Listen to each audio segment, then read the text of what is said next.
Okay, सो अब हम वापस से अपने मेन सवाल पे आ गए हैं, जहाँ पर कि हमें रेगुलर एक्सप्रेशन बनाना है एक डीएफए या एक एनएफए का। तो इसमें हम दोनों चीज़ों का इस्तेमाल करेंगे, जनरलाइज्ड एनएफए का और इटरेटिव रिमूवल ऑफ स्टेट्स का। तो सबसे पहले तो हमें इसे जीएनएफए में कन्वर्ट हो, और इसे जीएनएफए में कन्वर्ट करने का क्या तरीका है कि हम इनिशियल स्टेट सिर्फ उसे बनाएंगे जिसमें कोई इनकमिंग एज नहीं हो। तो चूंकि यहाँ पर इनकमिंग एजेस हैं, तो हमें एक और स्टेट बनानी पड़ेगी। जैसे हमने एक स्टेट बना दी Q0, ये हमने एक स्टेट बना ली और इसको हमने इनिशियल स्टेट बना दिया और हमने कहा कि ये Q0 एप्सिलॉन लेकर के Q1 में जाती है। तो ये हमारे पास में इनिशियल स्टेट हो गई। और अब क्योंकि हम ये देख सकते हैं कि यही फाइनल स्टेट भी है, लेकिन इसमें आउटगोइंग एजेस भी हैं, हमें तो वो आउटगोइंग एजेस नहीं चाहिए जीएनएफए में से, तो हमें इसमें से आउटगोइंग एज भी हटाने होंगे। तो उन आउटगोइंग एजेस को हटाने के लिए हम क्या कर सकते हैं, हम इसके आउटगोइंग एज को हटा देते हैं।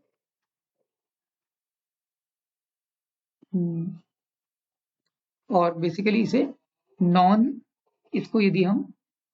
इसको हम क्या करते हैं, इसको एक नॉन फाइनल स्टेट बना देते हैं। ठीक है, ये अब आपकी एक नॉन फाइनल स्टेट बन गई, ये फाइनल स्टेट अब नहीं रही। और इसको क्योंकि ये फाइनल स्टेट थी पहले, तो हम इससे एक एप्सिलॉन मूव दिखा करके एक फाइनल स्टेट में पहुंचा देते हैं और इसको नाम दे देते हैं हम Q5। ये हमारे पास में एक Q5 हो गई, जो कि एक सिंगल और फाइनल स्टेट भी है। तो कभी भी जब हमारे पास में एनएफए या डीएफए है जिसमें कि मल्टीपल फाइनल स्टेट है, तो सारी फाइनल स्टेट्स को नॉन फाइनल बना दो और उनसे एप्सिलॉन ट्रांजिशन देकर के आप सिंगल एक फाइनल स्टेट पे आप ले जाओ, that will be the final state. और इनिशियल स्टेट भी यदि आपकी कोई प्रॉब्लमेटिक स्टेट है जिसमें कि इनकमिंग एजेस आ रहे हैं, तो आप एक नई स्टेट बना करके वैसे कर सकते हैं। तो इस तरीके से हम एक जीएनएफए बना लेंगे, जो कि हमें जिसकी प्रॉपर्टीज हमें बताई गई हैं। यदि हम इस तरीके से जीएनएफए बना लेते हैं, तो अब हमें इसकी करस्पॉन्डिंग टेबल भी बनानी चाहिए। तो जो हमारे पास में पहले जो हमारे पास डीएफए था, तो उसकी टेबल तो कुछ इस तरीके की थी, जिसमें कि Q1 से Q2 पे जाने के लिए हमारे पास में ए ट्रांजिशन था और Q3 पे जाने के लिए बी ट्रांजिशन था।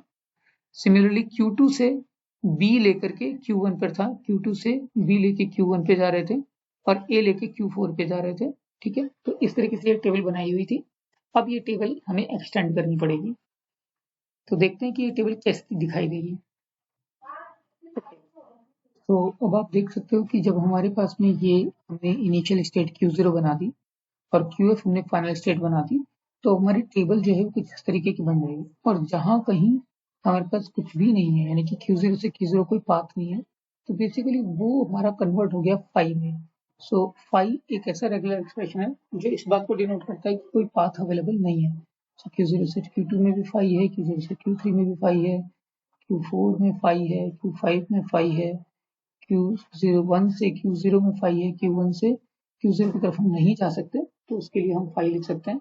तो बेसिकली इस तरीके से हम सारा फिल कर देंगे और ये फिल होकर के कुछ हमें इस तरीके का दिखाई दे। तो ये कुछ इस तरीके की जो हमारी टेबल है इसमें कन्वर्ट हो गया है, जिसमें ये सारे सोर्सेज हैं। सो Q0 से Q0 में कोई पाथ नहीं है, Q0 से Q0 में कोई पाथ नहीं है, Q0 से Q1 में एप्सिलॉन पाथ है, Q0 से Q1 की तरफ एप्सिलॉन पाथ है, जहाँ की Q0 सोर्स है और Q1 डेस्टिनेशन है। तो ये एप्सिलॉन हमारे पास में पाथ है, डायरेक्ट पाथ है। तो इस तरीके से हमने पाथ लिख लिया। अब हम क्या करते हैं, हम इटरेटिवली एक एक स्टेट को रिमूव करेंगे। डेफिनेटली हम इनिशियल स्टेट और फाइनल स्टेट को रिमूव नहीं करेंगे, हम बाकी स्टेट्स को इटरेटिवली रिमूव करेंगे।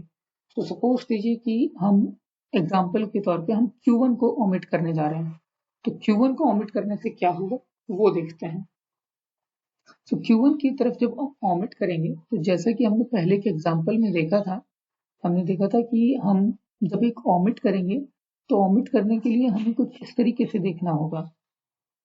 ध्यान आया आपको कि हमें कुछ इस तरीके से देखना होगा कि RAC जो नया पाथ है, जो एक इटरेशन यानी कि एक स्टेट को रिमूव करने के बाद में क्या आएगा, RAC of nth step is equals to RAC of n minus 1th step plus RAB of n minus 1th step concatenation with RB at any number of times, concatenation with RBC, so it will also give a path from A to C. तो ये चीज को हम utilise करेंगे, ये वाला जो part है हमारा, इसको हम यूटिलाइज करेंगे. This particular thing, this particular equation, we are going to utilize. Alright, so let's see how we can utilize it. अब हम यहाँ पर Q0 से Q0 के बीच में पाथ निकालना चाहते हैं और Q1 के थ्रू निकालना चाहते हैं. तो Q1 को जब हम ओमिट करेंगे, सो हम एट अ टाइम एक को ओमिट करेंगे, तो Q1 को हम यहाँ ओमिट करने जा रहे हैं और इसी तरीके से ये कॉलम भी हमारा ओमिट हो जाएगा. तो अब जब ये ओमिट होगा तो हम देखते हैं कि किस तरीके के चेंजेस आएंगे Q0 से Q0 में. So initial path n-1th stamp का जो पाथ है हमारे पास ये है, ये हमारे पास है 0th stamp, 0th time stamp, और ये है फर्स्ट टाइम स्टैम्प.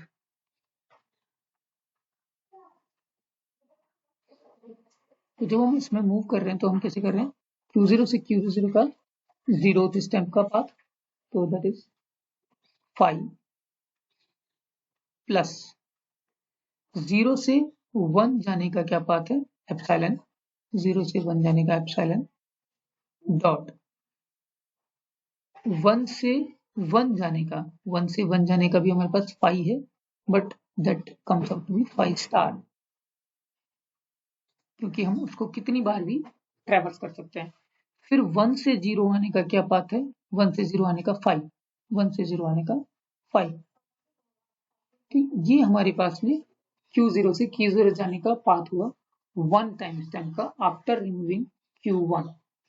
सपोज करो कि हम इस चीज को देखते हैं Q0 से Q5 का पाथ देखते हैं, Q0 से Q5 का पाथ देखते हैं आफ्टर रिमूविंग Q1. सो Q0 से Q5 के लिए डायरेक्टली हमारे पास पाथ है 5, तो डायरेक्टली पाथ है 5 प्लस इसके बाद क्या होगा, पहले हमें Q0 से Q1 पर जाना होगा. Q0 से Q1, Q0 से Q1, तो सबसे पहले हमने लिया 5 पाथ, तो जो डायरेक्ट था ये हमारा डायरेक्ट है, हमने डायरेक्ट लिख लिया. फिर हम देख रहे हैं कि इंटरमीडिएट स्टेप, इंटरमीडिएट स्टेट कौन सी है, Q1. इंटरमीडिएट स्टेट कौन सी है, Q1.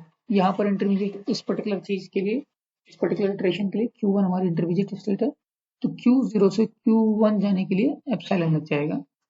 सो Q0 से Q1 जाने के लिए एप्सिलॉन लगेगा, सो दैट इज एप्सिलॉन. और Q1 से Q1, Q1 से Q1, Q1 से Q1 जाने के लिए 5, सो डॉट 5 स्टार. और इसके बाद Q1 से Q5, Q1 से Q5, that is this one. So epsilon, तो यहाँ पर आएगा एप्सिलॉन. ठीक है, तो आप देख सकते हो इन टोटलिटी हमारे पास 5 plus epsilon into 5 star is equal to epsilon. ये हमें चूंकि प्रॉपर्टीज पता है तो हम क्या कह सकते हैं, 5 स्टार क्या होता है, एप्सिलॉन के इक्विवेलेंट होता है. तो epsilon into dot epsilon dot epsilon. So ultimately ये पूरा जो एक्सप्रेशन है ये एप्सिलॉन को डिनोट कर रहा है, क्योंकि 5 यदि कोई पाथ नहीं है और epsilon empty intrinsic path available है, तो इन टोटल हमारे पास एम्प्टी इंट्रिंसिक पाथ अवेलेबल है जो हमें Q0 से Q5 की तरफ लेके जा रहा है. Right, okay. So let's try something else which gives you little more ideas. So let's talk about Q3 to Q4. Q3 to Q4, हम यहाँ पर Q3 to Q4 इस पर्टिकुलर पार्ट को भरने की कोशिश करते हैं. And let's see how it should be. सबसे पहले हम देखते हैं डायरेक्ट पाथ. Q3 से Q4 डायरेक्ट पाथ है B. So direct path Q3 to Q4 direct path B. So let me write that B plus. Now अब intermediate state पे जाना पड़ेगा. Q3 से Q1, Q3 से Q1 A. So हमने लिखा A. So A. ये है हमें इंटरमीडिएट स्टेट पे लेके जा रहा है. Q3 से Q1 इंटरमीडिएट स्टेट पे लेके जा रहा है ये. नाउ 1 से Q1 हम कितनी बार भी मूव कर सकते हैं. सो Q1 से Q1 हमारे पास पाथ है 5. So that is 5 star dot 5 star dot. अब हमें जाना है Q1 से Q4 पर, डेस्टिनेशन पर. Q4 is the destination. तो Q1 से जाना है Q4 पर. Again it is 5. Q1 से Q4 पे जाने का तरीका क्या है? 5. So dot 5.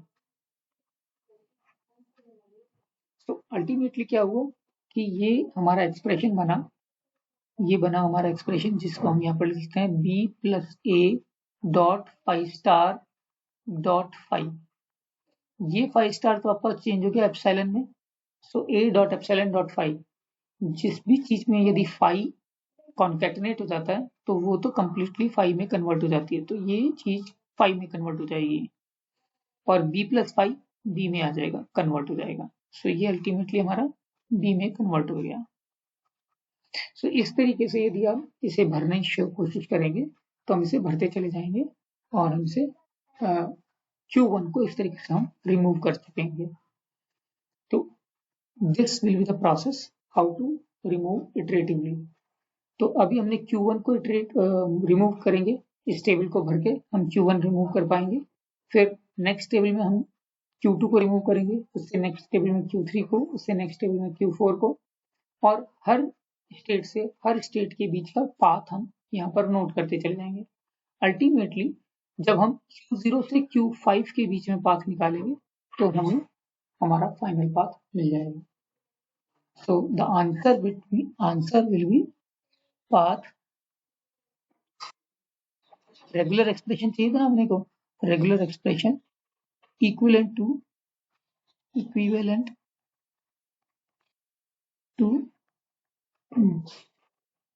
DFA और NFA जो भी हमें दी गई थी उसके इक्विवेलेंट हमें DFA और NFA के इक्विवेलेंट रेगुलर एक्सप्रेशन निकालना था.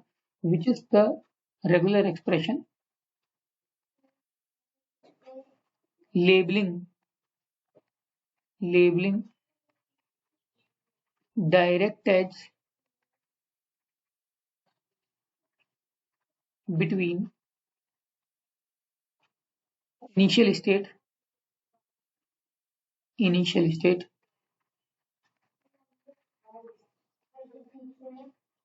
and final state of generalized NFA. So ये हमें निकालना है फाइनली. सो अल्टीमेटली यदि आप इसको इटरेटिवली करते चले जाएंगे तो हमें फाइनल स्टेट मिल जाएगा. Thank you.